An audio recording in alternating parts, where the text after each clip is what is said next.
Good morning. It is Tuesday, and we are going to get ready for our second interactive read aloud. Today, we're going to be learning about lunchtime on the savannah. So, remember, when we meet, we want to try to have something that we found interesting, or maybe a new word that we didn't know the meaning to, and now we do. That's what we're going to be writing about. Or you can choose to write about that last question we ask at the end, and I'll remind you later on. So, here we go. All plants and animals need food and water to survive. Many also have to avoid becoming lunch for predators. How have animals and plants adapted to survive in the African savanna ecosystem?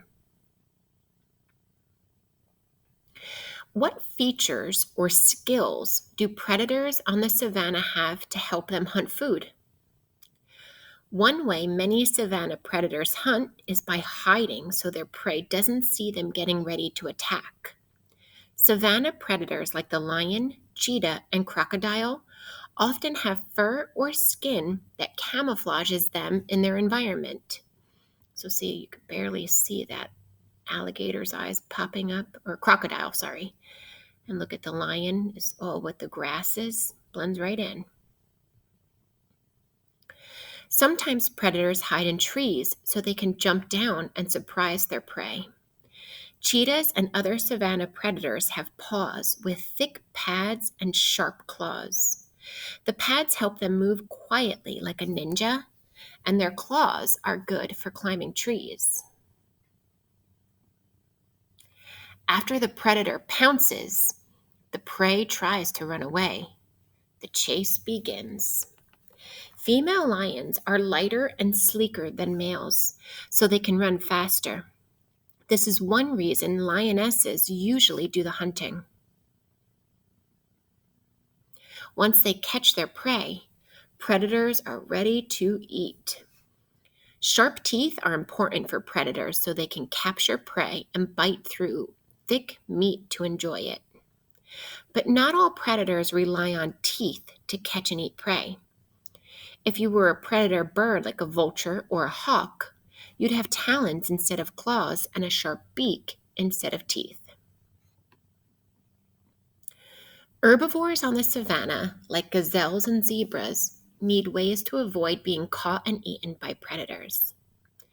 If you were an herbivore in the Serengeti and you knew there could be a hungry lion crouching in the grass, what body parts or abilities could help you avoid becoming its dinner?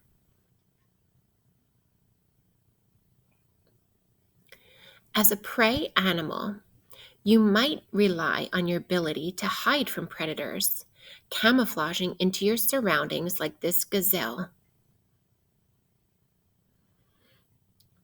But if the lion sees you, you'd need to escape. If you had hard hooves like a zebra or giraffe, you could defend yourself with a powerful kick.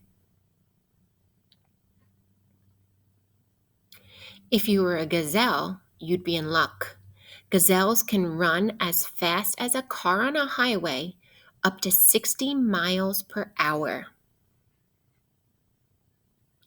The rhinoceros, hippopotamus, and elephant have something in common that makes them difficult for predators to hunt.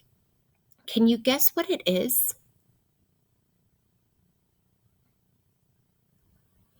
There's a huge difference in size between these animals and their largest predator, the lion.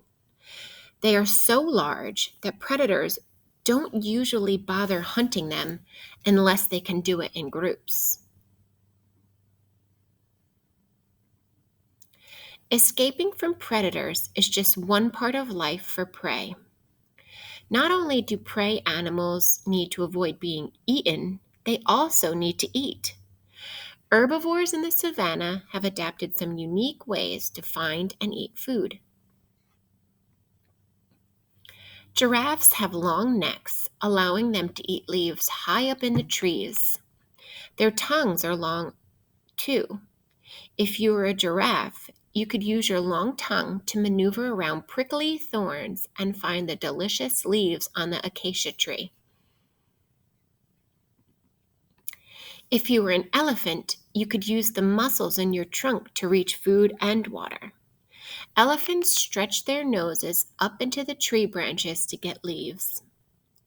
The trunk can also suck up water from low on the ground, then squirt the water into the elephant's mouth like a hose. Elephants can keep an eye out for predators and drink water at the same time. Hungry lions often prowl around water holes. Just like animals, plants have special features that help them find food and water and avoid being eaten. Plants don't have feet or teeth, but they do have leaves, roots, trunks, and some interesting ways to adapt to their savanna environment. Savanna plants need water to survive the rainless winter. Baobab trees absorb water during the wet season and store it to use during the dry season. The water gets stored in their trunks like a giant water tank. Most plants get the energy they need from soil, sunlight, and water, but some plants are carnivores. They eat meat. Venus flytrap plants use the tiny hairs on the surface of their leaves to catch bugs.